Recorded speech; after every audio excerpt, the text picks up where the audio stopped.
इन सभी छोटी पार्टियों ने कांग्रेस में मर्जर कर देना चाहिए, यानी अपने अपने शटर बंद कर देने चाहिए,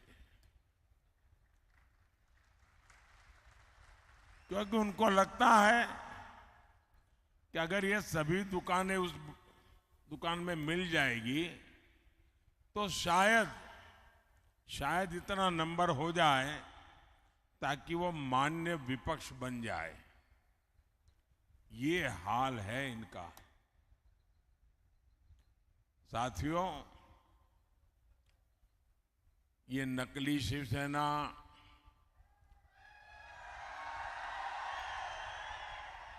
नकली राष्ट्रवादी पार्टी, इसका कांग्रेस में विलय होना पक्का है।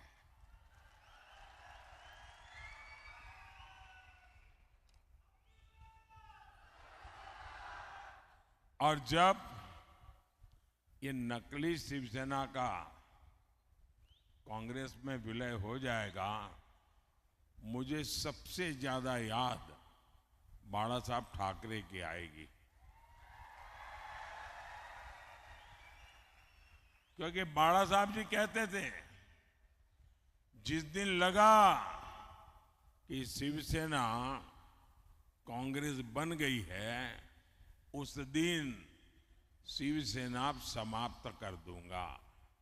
मतलब अब नकली शिवसेना का अता पता भी रहने वाला नहीं है।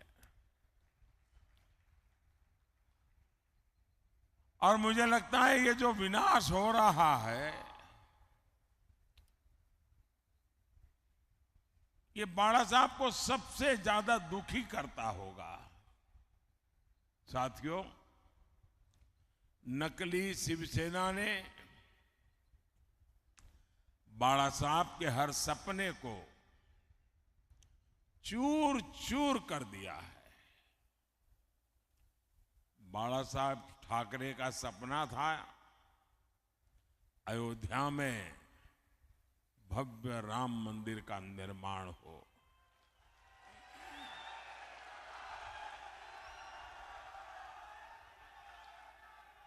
बाला साहब का सपना था जम्मू कश्मीर से आर्टिकल 370 खत्म हो। ये सपना पूरा हुआ, लेकिन इससे सबसे ज्यादा चीड़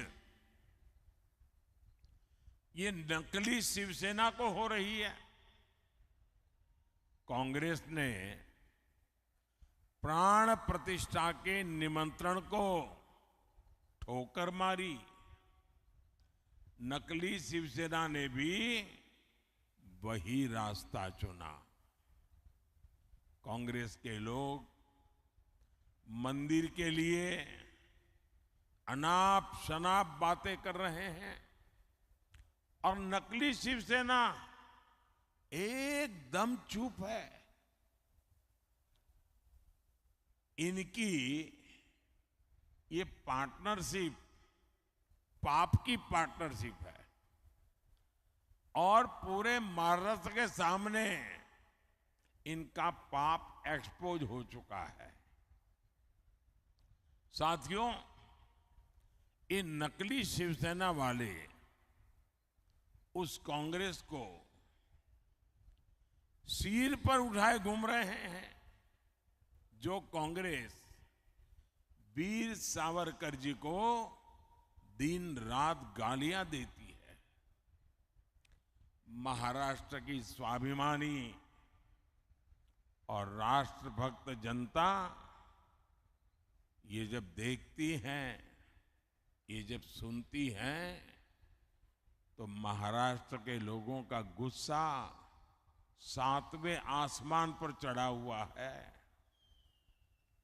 लेकिन अहंकार शिवसेना, नकली शिवसेना में इतना आ गया है कि उनको महाराष्ट्र के लोगों की भावना की भी कोई परवाह नहीं है। उनको कोई फर्क नहीं पड़ रहा है। कांग्रेस के आगे घुटने टेकने वाली नकली शिवसेना को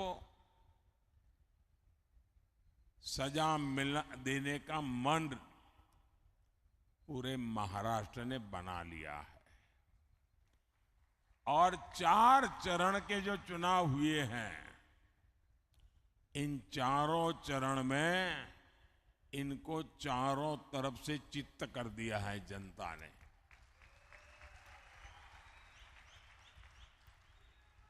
साथियों, आज मोदी गरीब को मुफ्त राशन दे रहा है। आज मोदी गरीब को पक्के घर दे रहा है। बिजली कनेक्शन, हर घर जल, उज्ज्वला का गैस कनेक्शन दे रहा है। हमने कभी भी न किसी का धर्म देखा है, न किसी का धर्म पूछा है। योजना सबके लिए बनाई जाती है, सबको योजनाओं का लाभ दिया जाता है, लेकिन कांग्रेस की नीयत रही है, इसका बहुत बड़ा खुलासा आज मैं 140 करोड़ देशवासियों के सामने करना चाहता हूं। और भगवान राम की ये धरती है एक प्रकार से, तो मुझे लगता है कि गंभीर विषय यहां पर उठाना ज्यादा अच्छा होगा। साथियों, कांग्रेस की सोच है कि देश की सरकारें जितना बजट बनाती है उसका 15% सिर्फ और सिर्फ माइनॉरिटी पर खर्च हो, यानी धर्म के आधार पर बजट का भी बंटवारा, धर्म के आधार पर इन्होंने देश को बांटा। और आज भी वो धर्म के आधार पर भांति भांति के बंटवारे करने में लगे हुए हैं। कई साल पहले कांग्रेस ने धर्म के आधार पर बजट के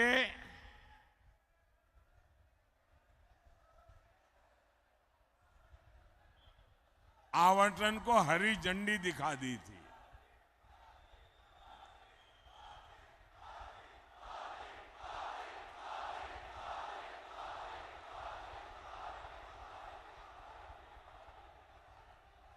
जय श्री राम, जय श्री राम। भारत माता की, भारत माता की। आप कल्पना कर सकते हैं कि बजट का इस प्रकार से टुकड़े करना ये कितना खतरनाक विचार है। और आप जानते हैं, कांग्रेस के लिए माइनॉरिटी सिर्फ एक ही है, उसका अपना प्रिय वोट बैंक। मुझे याद है, उस समय मैं सीएम था और जब ये बात कांग्रेस ने उठाई थी तो मैंने उसका मुख्यमंत्री रहते हुए पुरजोर विरोध किया था। कांग्रेस उस समय चाहती थी कि देश के सारे बजट का 15% सिर्फ मुसलमानों पर खर्च हो। तब भाजपा के जबरदस्त विरोध के बाद ये कामयाब नहीं हो पाए थे। लेकिन अब ये सारे पुराने एजेंडे की उसको लागू करने पर तुले हुए हैं। बाबा साहब आम्बेडकर धर्म के आधार पर आरक्षण के खिलाफ थे, लेकिन कांग्रेस कह रही है कि एससी, एसटी, ओबीसी और गरीबों का आरक्षण छीनकर मुसलमानों को दे देगी। कांग्रेस आपकी संपत्ति को भी जब्त करके उसका हिस्सा अपने वोट बैंक को देने की तैयारी में है। लेकिन कांग्रेस और इंडी अगाड़ी वाले कान खोल करके सुन ले,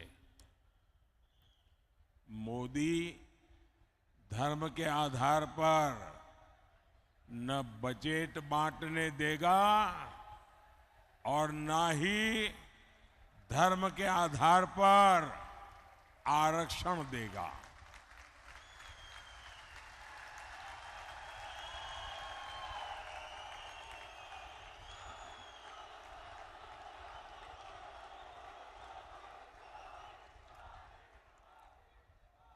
वंचितों का जो अधिकार है, वंचितों का जो अधिकार है, मोदी उसका चौकीदार है।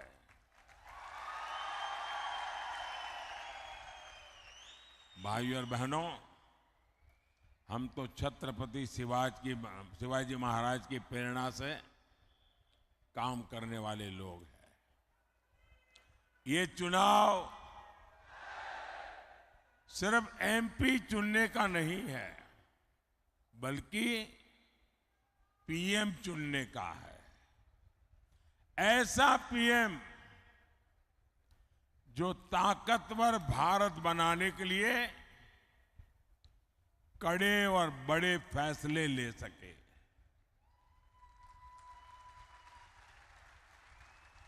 आप देखिए, कोरोना का इतना बड़ा संकट काल आया, भारत ने इसका डटकर मुकाबला किया, कोरोना को हराया। इसमें आरोग्य विभाग में हमारी बहन भारती पवार जी, जो इस विभाग को देखती थी, उनका शांत और सेवा भाव बहुत काम आया। आज कोरोना के विरुद्ध भारत की लड़ाई की प्रशंसा पूरी दुनिया कर रही है। भारती जी के प्रयासों से यहां नासिक जिले के गांवों में करीब 600 आयुष्मान आरोग्य मंदिर बने हैं। यहां दर्जनों जन औषधि केंद्र खुले हैं। इन केंद्रों पर 80% डिस्काउंट पर दवाएं दी जा रही है। इतना ही नहीं, नासिक की 2 लाख से अधिक गर्भवती महिलाओं के खाते में 6-6 हजार रुपया भेजा गया है। सिकल सेल एनीमिया से मुक्ति हो या फिर बच्चों का टीकाकरण, सरकार ने गरीब कल्याण का प्रयास पूरी ईमानदारी से किया है।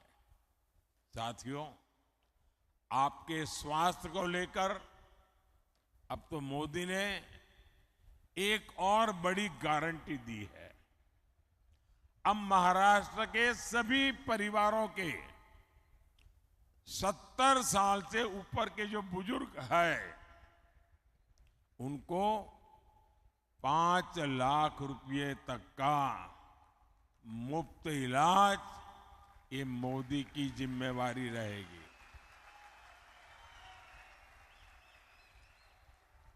और इससे जो कमाने वाले बेटे बेटी हैं उन पर से बुजुर्गों की चिंता कम होगी और बच्चों के लिए कुछ ज्यादा खर्च कर पाएंगे। भाइयों और बहनों, मोदी का पूरा फोकस किसान, नौजवान, नारी शक्ति और गरीब के सशक्तिकरण पर है। शेतकारी समाज ने मोदी के 10 साल भी देखे हैं। इससे पहले कांग्रेस, राष्ट्रवादी के भी दशकों का राज देखा है और तब कृषि मंत्री तो यही महाराष्ट्र के ही थे। लेकिन तब कांग्रेस और इंडिया अघाड़ी ने आपकी कोई चिंता नहीं की।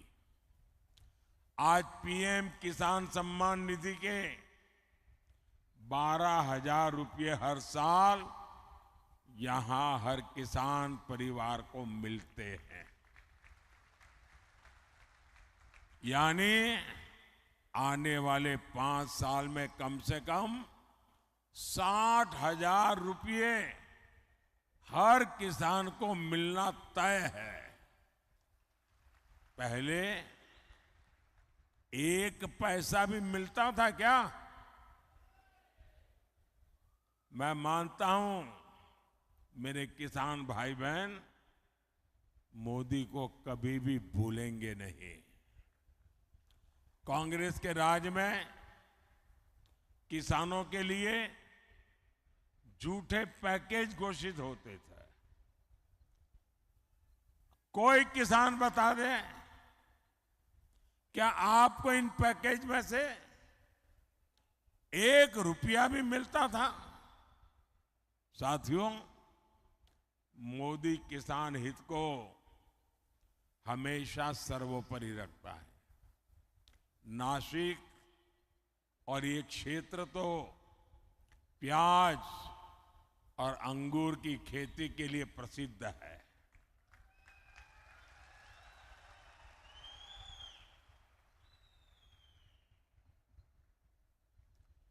ये हमारी सरकार है जिसने पहली बार प्याज का बफर बनाने की व्यवस्था शुरू की। पहले के सरकारों में ऐसी कोई व्यवस्था ही नहीं थी। हमने पिछले सीजन में 7 लाख मैट्रिक टन प्याज किसानों से खरीदा है। अब फिर सरकार 5 लाख मैट्रिक टन का बफर तैयार करने में जुटी हुई है। बीजेपी एनडीए सरकार के प्रयासों की वजह से 10 साल में प्याज का एक्सपोर्ट 35% बढ़ा है, 35% बढ़ा है। अभी 10 दिन पहले ही प्याज निर्यात पर लगे बैन को हटा दिया गया है। पिछले 10 दिनों में 22,000 मैट्रिक टन से ज्यादा प्याज का निर्यात हो चुका है। सरकार ऑपरेशन ग्रीन के जरिए प्याज के ट्रांसपोर्टेशन पर भी सब्सिडी दे रही है। अब इस मिशन को फिर से लागू किया जा रहा है। इसी तरह यहां जो क्लस्टर डेवलपमेंट प्लान बना है उसका फायदा हमारे अंगूर के किसानों को होगा। साथियों, जन कल्याण की ऐसी ही गारंटियों को पूरा करने के लिए डिंडोरी से बहन भारती पवार जी और नासिक से शिवसेना के हमारे साथी हेमंत गोडसे जी को भारी मतों से विजयी बनाना है। और इसलिए मेरा आपसे आग्रह है कि मतदान ज्यादा से ज्यादा हो, संकल्प पुराने सारे रिकॉर्ड तोड़ने का हो, पोलिंग बूथ जीतने का हो और अधिक से अधिक लोगों को मिलकर के भारतीय जनता पार्टी और एनडीए अलायंस को आप विजयी बनाएं, एक मजबूत सरकार बनाएं, आपका भविष्य भी उज्जवल हो, आपको बच्चों का भी भविष्य उज्जवल हो। इस गारंटी के साथ मेरे साथ बोलिए, भारत माता की, भारत माता की, भारत माता की। बहुत बहुत धन्यवाद।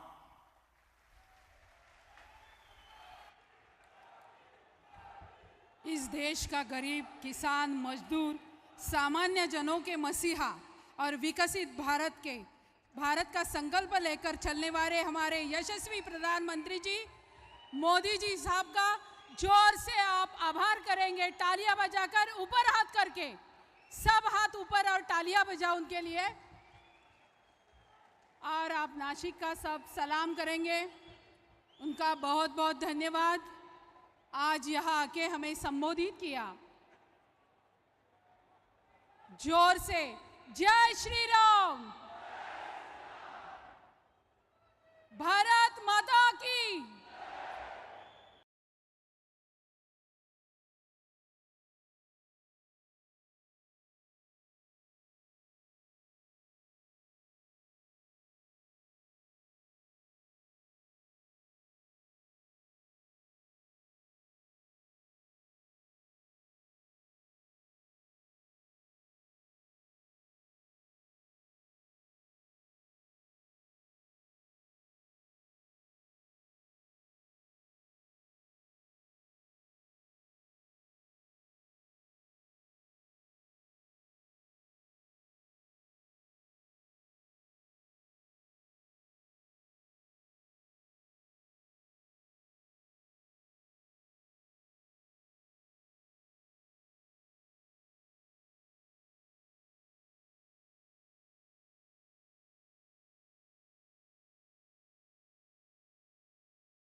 जय शिवाजी,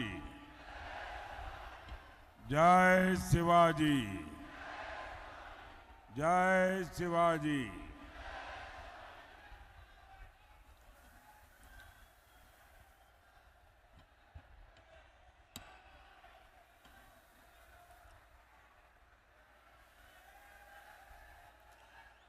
सप्तशृंगी मातेला आणि नाशिकच्या प्रभू श्री रामचंद्रांना नमन करतो।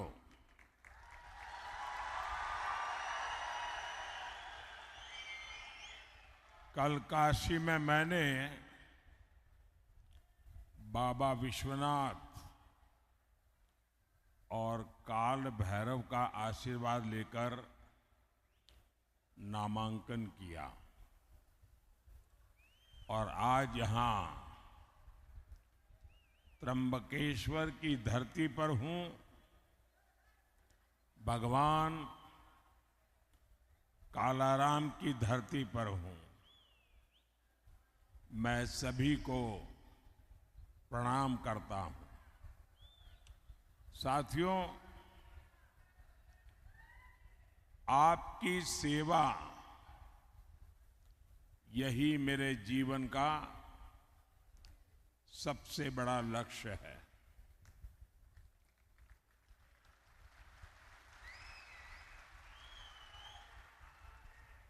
आपने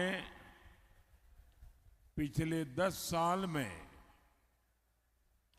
मेरा काम देखा है और अब मैं आपके पास आज आशीर्वाद मांगने के लिए आया हूं। तीसरे कार्यकाल के लिए आशीर्वाद मांगने आया हूं। विकसित भारत बनाने के लिए आशीर्वाद मांगने के लिए आया हूं। साथियों, एनडीए गठबंधन को कितनी बड़ी जीत मिलने जा रही है, इसका पता यहां इंडी गठबंधन के एक बड़े नेता की बातों से भी पता चलता है। वो जानते हैं कि इंडी गठबंधन का जो मुख्य दल है कांग्रेस, वो कांग्रेस इतनी बुरी तरह हार रही है, इतनी बुरी तरह हार रही है कि उनके लिए मान्य विपक्ष बनना भी मुश्किल है।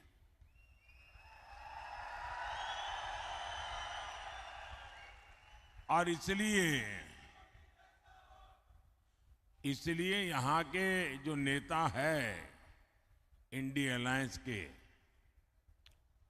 यहां मतलब नासिक के नहीं, महाराष्ट्र के, उन्होंने सभी छोटे छोटे दल जो है, इन दलों को ये सुझाव दिया है कि चुनाव समाप्त होने के बाद इन सभी छोटी पार्टियों ने कांग्रेस में मर्जर कर देना चाहिए, यानी अपने अपने शटर बंद कर देने चाहिए, क्योंकि उनको लगता है कि अगर ये सभी दुकानें उस दुकान में मिल जाएगी तो शायद इतना नंबर हो जाए ताकि वो मान्य विपक्ष बन जाए। ये हाल है इनका। साथियों, ये नकली शिवसेना,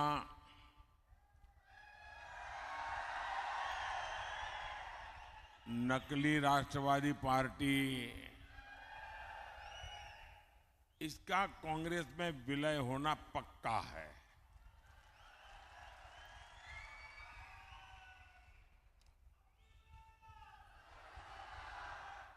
और जब ये नकली शिवसेना का कांग्रेस में विलय हो जाएगा, मुझे सबसे ज्यादा याद बाला साहब ठाकरे की आएगी,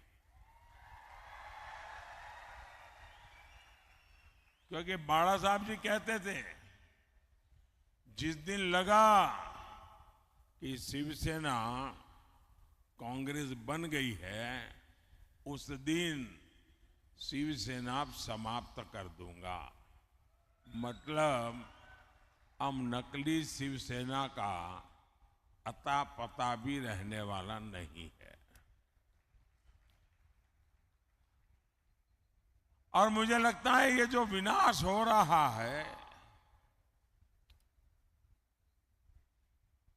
ये बाला साहब को सबसे ज्यादा दुखी करता होगा। साथियों, नकली शिवसेना ने बाला साहब के हर सपने को चूर चूर कर दिया है।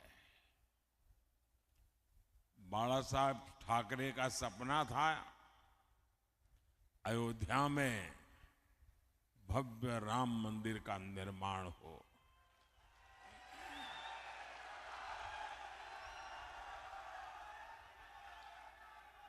बाला साहब का सपना था जम्मू कश्मीर से आर्टिकल 370 खत्म हो। ये सपना पूरा हुआ, लेकिन इससे सबसे ज्यादा चीड़ ये नकली शिवसेना को हो रही है। कांग्रेस ने प्राण प्रतिष्ठा के निमंत्रण को ठोकर मारी। नकली शिवसेना ने भी वही रास्ता चुना। कांग्रेस के लोग मंदिर के लिए अनाप शनाप बातें कर रहे हैं।